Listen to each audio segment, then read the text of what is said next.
Dear all, State Secretary, distinguished panelists and listeners in the room and online, welcome to this session, Hydrogen Valleys, the Nordic Rally to the Valley, hosted by us at Nordic Energy Research in the Nordic Pavilion here at COP28.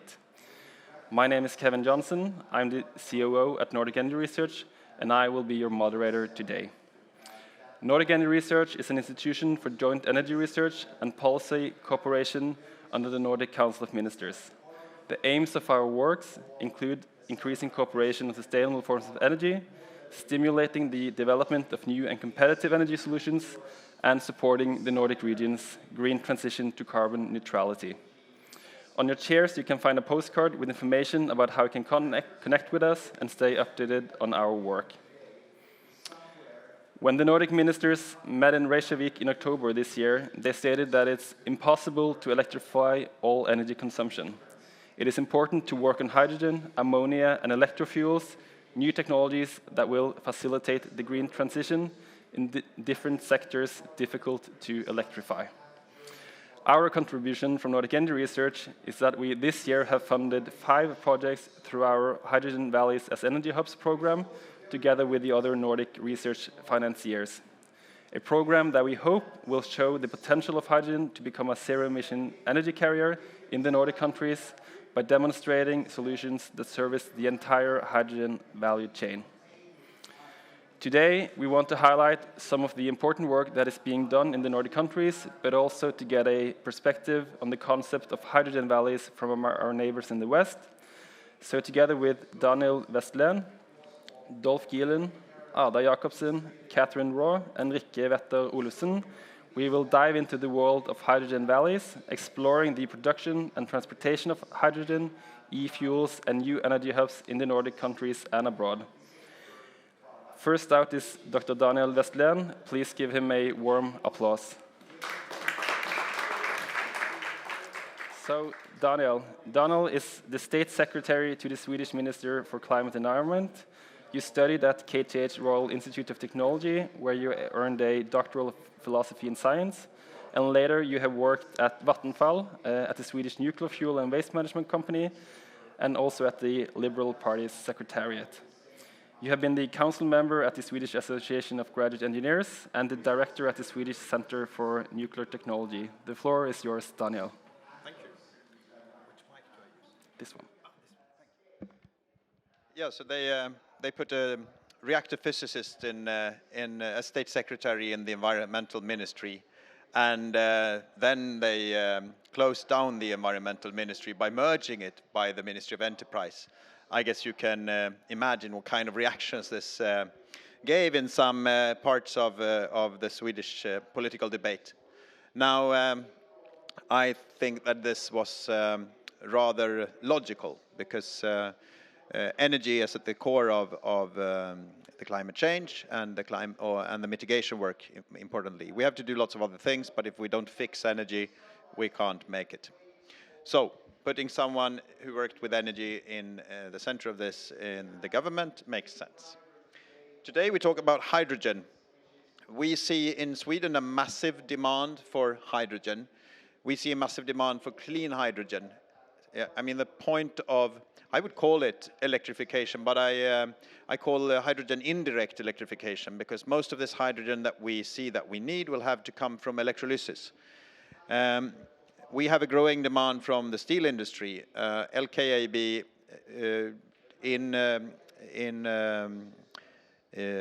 what's it called? Reducing the iron the iron oxide to iron will consume hydrogen worth 50% of the current Swedish electricity production. So that's roughly 70 terawatt hours of hydrogen, which of course is massive. But that's not all. We also need to produce fossil-free fertilizer, a massive consumer of hydrogen, as well as electrofuels for the parts of the transport sector that we cannot electrify. So for sure there is a massive need of hydrogen. On top of this, the European Union is already using 10 million tons of hydrogen per year in different parts of industry. 10 million tons of hydrogen produced by electrolysis means 500 to 550 terawatt hours of electricity. That's 3 times the Swedish electricity production, and it corresponds to more than the French nuclear fleet's production. So we have a massive task ahead of us just to decarbonize all of this hydrogen that we're already using, because we do have to stop steam methane reforming so that our hydrogen venue does not just increase the consumption of fossil gas. Oh, thank you for that. Why do we talk so much about electrification, and why do I call hydrogen and the electrofuels indirect electrification? Well, obviously it's because the 3 sources of energy that we can expand on a massive scale, so massive that we can actually replace fossil fuels on a global scale while fighting poverty and increasing access to energy for people around the globe, are 3. And that would be solar, it would be wind, and it would be nuclear. Those are the 3 ones that we can expand on a sufficient scale. All of them produce electricity, which means using the electricity directly makes sense. Where we cannot do that, we need to produce fuels of some kind. Hydrogen is in the center of those, which puts hydrogen in the center of this. I will take this chance to briefly say a few words about the Swedish presidency of the Nordic Council of Ministers the next year, 2024. We, the Nordic countries, aim to be safer, greener and freer countries.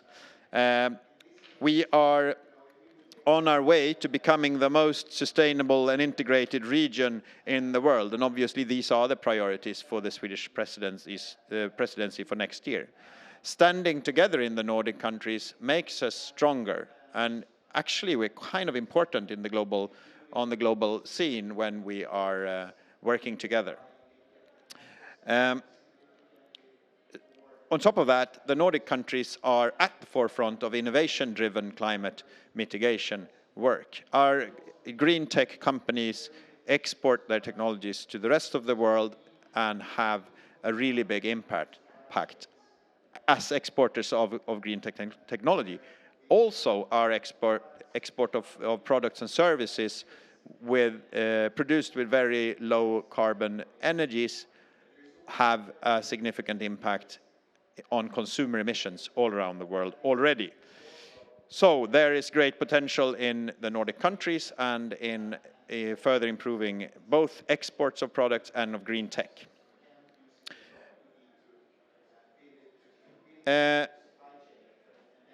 I should have said something about the green shipping corridors and how they drive demand for hydrogen as well. But I will keep it short, and I look forward to listening to the panel.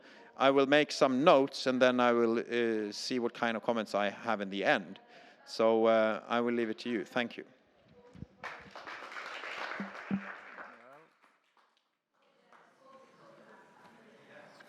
Next, for setting some perspective to this, I also just lost my microphone here. So let's see if I can fit it. And I think I fixed it.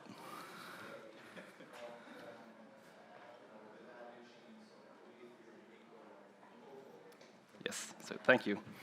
So thank you for setting some perspectives on the challenge that we have. Next up is Dolf Gielen. Let's welcome him to the stage. You have a background from IRENA, where you were the Director for Innovation and Technology, and before that you have worked at both the IEA and the United Nations. You have a PhD from Delft University of Technology in the Netherlands, and since 2022, which is quite recently, you have been the World Bank Hydrogen Lead for the Energy Management Assistance Program, and you will introduce us to some of the work done by the World Bank on scaling up clean hydrogen. Welcome.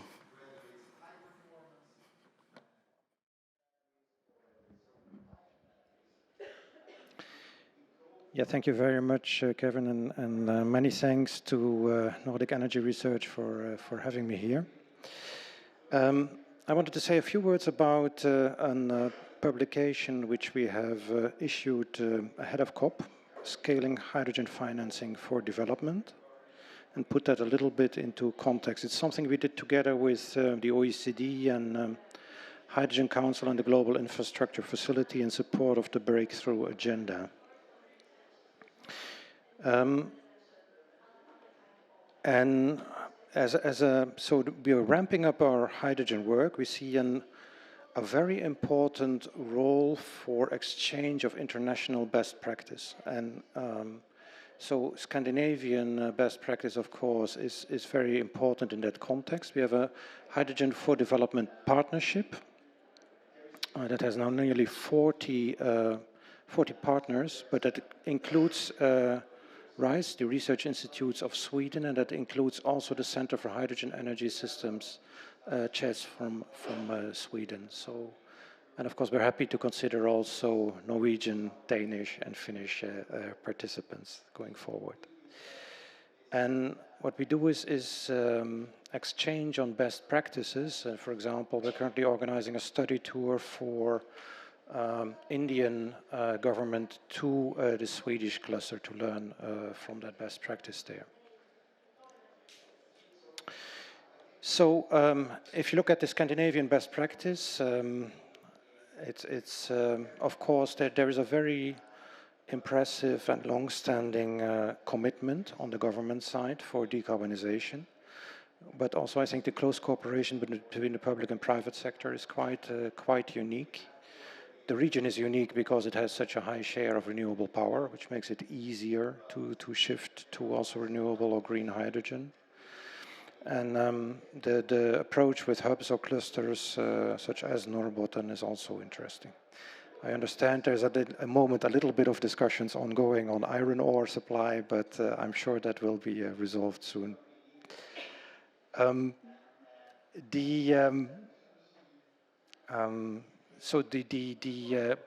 it's beyond the individual clusters. I mean, the cooperation across across the region in an international context, I think, is very important and quite unique. And if I look at the questions we're getting now from Latin America, for example, I mean, they would very much like to have something similar, but there's still a long way to go to get there.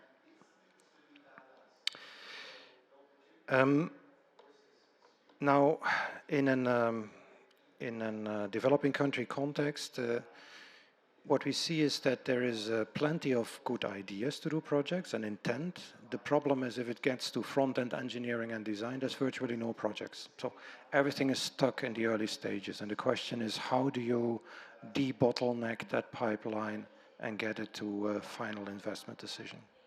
And I think also from that perspective, from how do you design the projects, how do you make the contracts work, I think there's a lot to be learned from Scandinavian countries. We've done quite some risk analysis. Our conclusion is that apart from offtake, everybody's talking about, there's also a number of other risks to look at, such as political risk, the enabling infrastructure, the issue of fiscal aspects of it, technology aspects, permitting risk, and the macroeconomic context. And again, I think there's a lot of best practices from Scandinavia, from the Nordic countries to learn from. So what can you do if you want to get to a business case? You can make the conventional hydrogen more expensive. You can innovate, try to reduce the unit cost for the green hydrogen or clean hydrogen, and you can try to reduce the cost of financing. And in order to reduce the cost of financing, you need to look at general project risks, but there's also a number of hydrogen-specific risks to look at. So that's where we're currently focusing.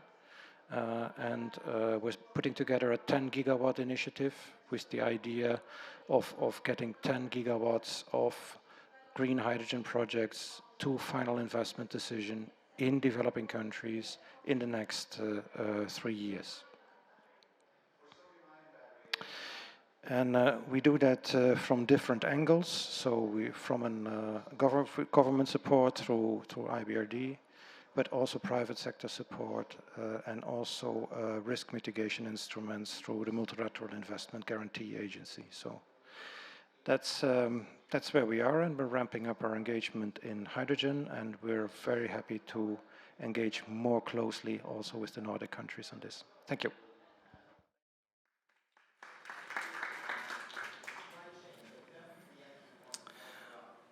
So I was just taking part in a panel on carbon capture and storage, and I think that what we see here is that some of the same issues that we see in the carbon capture and storage sector is also present in the hydrogen value chain, where there is a lot of projects, but the financial investment decisions are lagging behind. So today we will invite up 3 speakers or panelists that are doing something to close that gap. So our first panelist and speaker is Ada Jakobsen. Please come to the stage. Ada is the CEO of Maritime CleanTech. I think you can take a chair if you'd like as well, or you can use this one. Maritime CleanTech is an innovation network with over 150 partners covering every stage of the value chain for the green transition of the ocean industries. And today you will tell us a bit about how you realize breakthrough technologies for using hydrogen-based fuels, including some of the world's first hydrogen-driven ships. So take it away. Thank you, Kevin, and thank you, State Secretary, for mentioning the green corridors, and that's my starting point for this talk. So Maritime CleanTech is a private-public collaboration tool, and we have been doing so in the last 10 years. And through that collaboration, we have actually achieved some breakthrough tech using hydrogen fuel. And 2023 marks a very important year and milestone because there is now demonstrated hydrogen on a barge in Europe, and also from March 2023, a ferry, Hydra, is now operating on liquid hydrogen. So from pilots and from planning and PowerPoints, this is now real. It is happening in the Nordics, and the next normal question would then be, how can we develop and scale this? And one thing is obviously to think about export potential, but the most important and the big theme here at COP is how do we accelerate? And what we see is that you can demonstrate this technology, it works, it is safe, it is used with people. So 300 people can be on this ferry, 80 cars, and it runs for 2 weeks at a time with the liquid hydrogen. So we see that the secret sauce in realizing the project, it's obviously you need to know the technology, but there must be close collaboration with all parts. And for ferries, that means the municipality, it means the road administration, it means the maritime administration and class societies, and together we can realize the projects, but there needs to be efficiency in the next steps. So our key message is really that now, actually, if you look at the hydrogen-based fuels, so methanol, hydrogen, ammonia, one of our 150 partners have achieved and have demonstrated this. Now the additional fuel solution, LOHC, different types of fuel cells, it needs to be demonstrated. But it is there, and the next is to have performance additions and performance improvements, and we need to move forward with precision and speed. And the natural thing to talk about is market mechanisms, and to talk about to getting the real volume so that we can move beyond the one ferry. So very much looking forward to be part of the panel here. Thank you. If you could give me the microphone, and you can take a chair. So next up will be Catherine. So welcome, Catherine. So Catherine is the managing director at SSE Thermal, with responsibility for the strategy, performance, and development of the company's flexible power generation and energy storage activities via carbon capture and storage and hydrogen technologies. You have an extensive operational and commercial experience from your previous roles at the international mining firm Barrick Gold, where you were both the Chief Operating Officers for North America and Chief Financial Officer. Prior to this, you worked as a Managing Director and Fund Manager at BlackRock, one of the largest fund management companies that we have. And today, you will give us a perspective on the UK view on hydrogen valleys. So welcome. Thank you. So yes, I'm slightly the odd one out in that I'm not sure I classify as Nordic, but there's a long history there which we won't go into. So SSE is a power utility in the UK and Ireland, and now beyond. We've got portfolio in Southern Europe. Effectively, we're positioning ourselves to be a leading energy provider in a net zero world. And that's very much driven by the UK's target of decarbonising the power system by 2035. So as a provider of renewable power, of networks, and of thermal power, effectively our whole strategy now is how to get the UK and other jurisdictions to net zero as fast as possible. So we have committed to spending £40 billion, so $50 billion US dollars, across renewables, be it offshore wind, onshore wind, solar, batteries, hydro, pumped hydro. We're looking at networks, so we run the networks in Scotland, as well as distribution networks in Scotland in the south. So being able to invest in those networks in order to be able to take that renewables onto the system. And then we run gross 7.5 gigawatts of thermal power. So flexible power generation. And so by sitting across that whole electricity system, what we're realizing is for a net zero electricity system that's renewables led, you need to deal with the inconvenient truth of backup capacity. And what do you do when the sun's not shining, when it's cold and it's not windy? And in fact, that's exactly what the last 2 weeks has been like in the UK. We've been at -2, there's been no wind, and guess what? Our fleet has been running baseload. But it's only running baseload for 2 weeks, and then you can be off for weeks. So you've got this fascinating situation that has led us to hydrogen. It's led us to CCS. It's saying, okay, so how do you decarbonize that hard-to-abate part of the electricity system? So specific to this, where I come in is to say, well, actually, as a builder of renewable wind, and particularly large-scale offshore wind, so we're building the biggest offshore wind farm with our partners Equinor, and a part of ENI at Dogger Bank. And we want to build more, so we've got other projects in the pipeline. What we're seeing is that offshore wind is constrained by grid. And so our pace of building renewable wind is limited by can you get a grid connection. So hydrogen for us is a route to market. And so it was seen as a great way of being able to accelerate renewable wind development and produce a product that you can then sell either locally or internationally.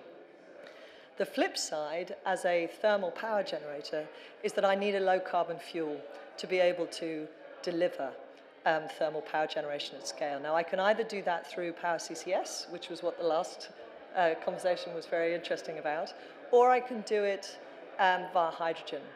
And the perfect thing there is that we're effectively the whole hydrogen value chain. So we have renewable power delivering potentially electrons to produce green hydrogen.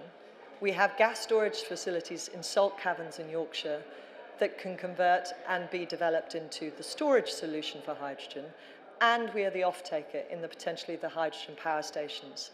And so by that, in the Humber, which is where I'm getting to the point, we have now come up with partners Equinor and ourselves, looking at, okay, how can we deliver that value chain within a single ecosystem on the east coast of the UK, which is already an energy estuary. It's already the largest industrial emitter in the UK. And can hydrogen be the solution? And can SSE, along with Equinor, have that role across the value chain? So that's where we come in terms of the topics today. So thank you. Thank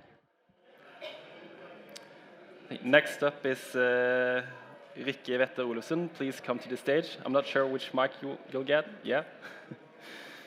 So, Rikke is the Deputy Director General of the Danish Maritime Authority, a position you have had since 2017. The Danish Maritime Authority is a governmental agency under the Ministry of Industry, Businesses and Financial Affairs in Denmark. You hold a master's degree in political science from Aarhus University, and you are an experienced governmental official, not least in the maritime field, where you have experience from 2008. In your position, you, among other tasks, had the Danish delegation to the climate negotiations at IMO, and you're also a member of the Executive Committee for Mission Innovation's Zero Emission Shipping Emission, an international public-private partnership working to facilitate the green transition to green shipping sector through innovation. So we're looking forward to hear more about what you have to bring to this conversation as well. Welcome. Thank you, Kevin, and thank you for inviting me on this very interesting panel, where I feel like the odd one out. Sort of our angle to this is that we, as the Danish Maritime Authority, see ourselves as an important part of the maritime community, and not least the maritime value chain. And as shipping is one of the hard-to-abate sectors, and also important off-taker of alternative fuels, preferably hydrogen-based, we see that we play an important role in making this possible. And we do this from very different angles.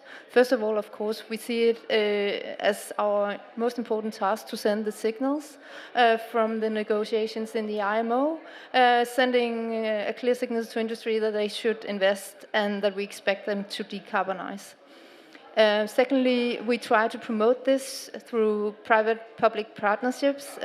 As you mentioned, the zero-emission shipping mission, where we're trying to demonstrate how to do this in a feasible way and try to clear some of the barriers through our projects. But also with the Nordic cooperation we have under the Nordic Council of Ministers, where we work with our Norwegian and Swedish colleagues in terms of green corridors, as you didn't mention, and I think that is one step to the solution, because then it's sort of limited scale. You can see how it's working, and you can draw some experience, and you can learn from it, and do it in a bigger scale afterwards. And lastly, we play, of course, a very important role in making sure that the ships that are sailing out there on the hydrogen-based fuels are actually safe for both the seafarers and for the ships themselves, but also in the ports. And in that sense, we are also working ahead of the regulation, and that makes it even more important that we are trying to be innovative and also have an eye for security in this. Thank you. Thank you. So if you bring the microphone with you, we'll have a quick panel debate. So I have a question first. So hydrogen valleys are a concept that is being discussed all over the world. And the Nordic countries in particular, but also the UK, is globally relatively far to the north.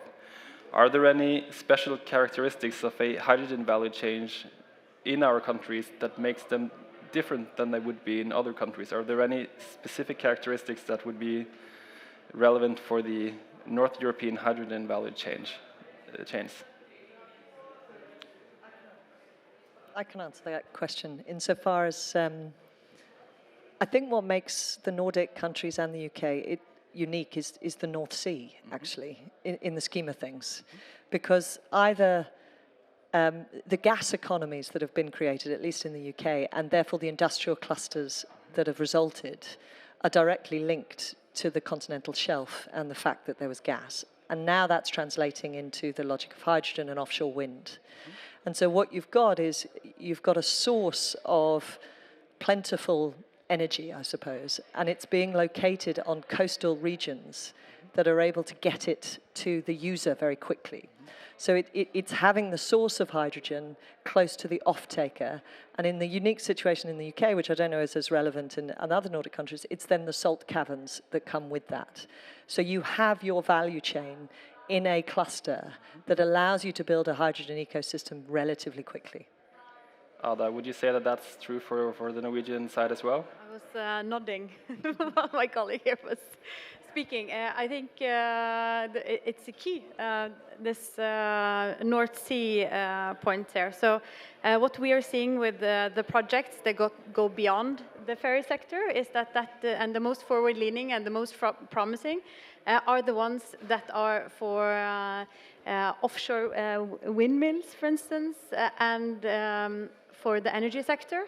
And I think that that is where both the know-how and also the need in order to realize the offtake that we all are looking for is. So I think that's a very big key. And I think a lot of the time we talk about green corridors. And I forgot in my intro to say that a ferry corridor, that's the micro green corridor from 3 kilometers, right? The next micro green corridor, which is within, for instance, national waters, is, for instance, the North Sea. And then the third one is the one that we normally talk about for green corridors. So I completely agree with what was said here. Would you like to add on, Rikke? I think my good colleagues covered it all. Good. So another question for you, Ada. So you're working mostly with the maritime industry, and so is Rikke as well. Would you say that the barriers for adopting hydrogen as a maritime fuel are mostly on the vessel side or on the port side of the value chain? Right now, it's on the port side. And when I say on the port side, I mean on the land side of things. It is proven in terms of technology that it is possible, but we need the market-based mechanisms in order for investment decisions to be made. And that goes from, obviously, the production of green fuel, but also on the port side with the infrastructure. And Rikke, as a governmental organization, how can the Danish Maritime Authority assist the development and help organizations like Maritime CleanTech develop these technologies? Can I answer on the first one as well? Because I think that in terms of investments, I was in a panel earlier today where there was presented an analysis on the availability of alternative fuels in alignment with the IMO goal for the 2030, and it showed that actually if all the projects out there planned are being realized, we are well above the 5%. So and actually the hurdle is not necessarily within the fuel production, but it's actually the capacity of the yards in terms of building the ships. So I think it's more complicated than just producing the fuels. I think that, I mean, if we actually get the offshore wind going and all the other renewables, I think we're good to go on the fuel production side. So it's more on actually having, for my part, the ships ready to actually bunker the fuels. Yeah. Interesting. I think that that is a very interesting perspective, and I would love to talk more to you about that after. Obviously, yard capacity in a system where you want to change many things rapidly is key. So we are also working on a lot of projects, both on kind of retrofits and new buildings. But for the transition that we are trying to achieve, yard availability will be very interesting indeed. So I support that perspective as well. So many things to be fixed at the same time. Difficult priorities will be made. And key message is that technology is there. I guess capacity on actually getting the technology out there is one, and number two is then to have the investment decisions so that the yards will be full is a second one. And to add to that complex picture, there will also be a little bit of a challenge with competence in terms of actually working with these new ships and new energy systems on board of these ships. Would you like to add something? Yeah. And I think that's where we play an active role in finding the good solution to make it safe, to sell these new ships with completely different fuels, with different risks, and also making the ports ready to handle them. All these ports are situated in populated areas, which poses new threats that has to be accommodated as well. So I think there's a lot of things there where we as administrations also play an important role in making it, of course, safe, but also that approvals go through in a somewhat hastened pace. So it's not the administrations sitting on their hands holding back investments. So thank you. Going back to the UK and you, Catherine, would you say that the discussion on hydrogen in the UK seems different than the discussion in the Nordics? I think there are similarities. I think perhaps we're still earlier stage, or the way we've approached it is different. So I think hydrogen as being a necessary part of a net zero system is the same conversation. I think the role it plays is unclear. And it's primarily because government policy is focused on production rather than users and off-takers. And they're only now, or the transport and storage system. So it's only now that we're beginning to start to piece it together and actually piece the mechanisms and business models that are going to be required in order to create that ecosystem. So that's, there's an announcement coming next week, I believe. It's all very hush-hush, so you never know. But given I'm part of some of the supply chain and skills workshop, I've got an inside track. But the announcement's coming to start the first projects. And with that, I think you then begin to see a supply chain that's motivated.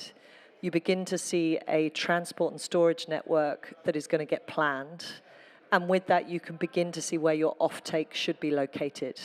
And together, I think that gets us to the right place. But it feels to me, and maybe it's just looking from the outside in, and this is why COP's so useful, it feels to me like the UK has done a lot of thinking, but not a lot of doing. And other countries are doing more doing, which means they accelerate their thinking. And so I would like us to do a bit more doing, I think. Interesting. From you, Ada and Rikke, do you have any examples from the UK or the Europe or other places in the world where the Nordics could learn within the space of hydrogen valleys? Are there things that other countries are doing that the Nordic countries should adopt? Well, not specifically on hydrogen valleys, but in general, I think for us it's really important when we are ahead of sort of regulation and what is known, it's really important to share the experiences and learn from our colleagues in all our both our Nordic countries, but also with our colleagues in other countries that are ahead of us. For instance, we look to Singapore, Japan, where they have ammonia ships, and I think we need to learn from them as well. And we also have a good dialogue with our Norwegian colleagues on these, because this is the only way where we can find a common way. Because I mean, with a ship, it's not useful if it's only approved in one end with the flag state, but if the port states are not interested in receiving the ship, I mean, we are nowhere. So it goes without saying we need dialogue and knowledge sharing. And Ada? I think it was very well covered here, but really big thinking, large-scale implementation also needs very bold and precise, but also forward-leaning politicians and policies. I am very positive of what I have seen so far now in, for instance, in our maritime domain in IMO, in the EU. I do think that we also need national policies and the Nordic coordination on top of that. So if there's anything that I want to see bigger and bolder. Obviously, you want very high precision, but we also need to have the feedback loop of learning and to move forward. And so we need to deploy sometimes before we have 100% of the answers. So that's my 2 cents on that question. Thank you. Yeah. The one thing I think that there needs to be more collaboration on is the standardization and particularly definitions and taxonomy around hydrogen. So the UK's agnostic when it comes to blue or green, as long as it's low carbon. And what is the definition of low carbon and how do you standardize that? In order to scale up hydrogen fast, I think we need to make sure that we're in line with Europe and eventually in line globally, in order that you don't create barriers as to what is defined as low carbon or green or blue or whatever, but low carbon hydrogen, in order then you can sell it and you can market it and you can create liquidity. And I think that is happening, but it's not happening fast enough. So thank you to the panel. Please give them an applause. So Daniel, would you please come back to the floor? I think you can take a microphone here. So, bigger and bolder were the messages from Ada. Yeah, I made lots of notes, and it's quite messy. So let's see if I can figure it out. First, I would like to add a few words on the obstacles I see, starting with EU regulation. Not all of you panelists were concerned, but then again, we have conflicting EU regulations that become very obvious when we talk about hydrogen. When we are producing hydrogen from solar and wind through electrolysis, we waste about half of the energy, since we need twice as much electricity as we get out as hydrogen. Now, I claim this is not a problem at all, since there will be, on windy days and sunny days, electricity in excess. So that's not an issue. We already see that. But we do have the Energy Efficiency Directive in the European Union claiming that we have to reduce electricity consumption in absolute numbers. So this doesn't compute. We can't have a situation where we want to use much more electricity when it's abundant to avoid carbon emissions, and also have directives saying we can't do that. Another way of looking at this is kerosene for flights. It's much more energy efficient to just boil or burn the fossil kerosene in the flight engines than to produce electro-kerosene through captured carbon and hydrogen. So the Energy Efficiency Directive is basically forcing us to keep using kerosene. So something has to change. That's one of them. It's very interesting that you raised the matter of getting a permit to connect to the grid, because that's what we see in Sweden as well. When you start planning for big wind farms offshore, you cannot really be so sure that you can connect those to the grids, and that's becoming much more obvious to the people planning these farms. So basically it seems that the coming 10 years, all of these will be used to produce hydrogen. That's going to be what they're used for. They will obviously be connected to the grid, but the electricity will only be delivered to the grid occasionally when the grid can take it and when it's needed. So the first, all of this electricity production that we're adding through wind farms in the Baltic and the North Sea around the Swedish coast will produce hydrogen. That we need. We need a lot of hydrogen for the iron making and for fertilizers and electrofuels. Not to forget methanol as feedstock for industry, because we also always talk about the fossil fuels. We also have to remember that we have to replace all the fossil feedstock in terms of fossil gas and oil that industry uses to produce our products. So those were a few obstacles that we can manage, but we have to start dealing with. I think that it will be a while before we start producing electricity from hydrogen, and that has to do with physics again. Since it's so energy inefficient to go from electricity to hydrogen back to electricity, it's going to be, hydrogen is going to be valuable.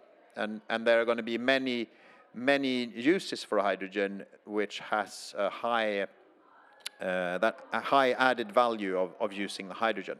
So burning it is probably the last thing we want to do, and we will only do it when electricity prices are very high, which we might want to avoid in the first place through planning our electricity system, because people don't really like it when prices go very much up and down in an unpredictable manner. I was very pleased to hear about the ferry, the Hydra ferry, the project. These kind of proof of concept projects are obviously very important to show that we can change things and we can have shipping. Now this is a short distance, 3 kilometers you said. But then again, if you can run it for, what was it, 2 weeks? Before refueling? Yeah. So it can go much, much further than 3 kilometers, which is good news, because long-haul shipping is an issue, and even medium-haul shipping. Short ferries, maybe electricity in batteries would be an option, but for the long-haul shipping, we don't have many alternatives.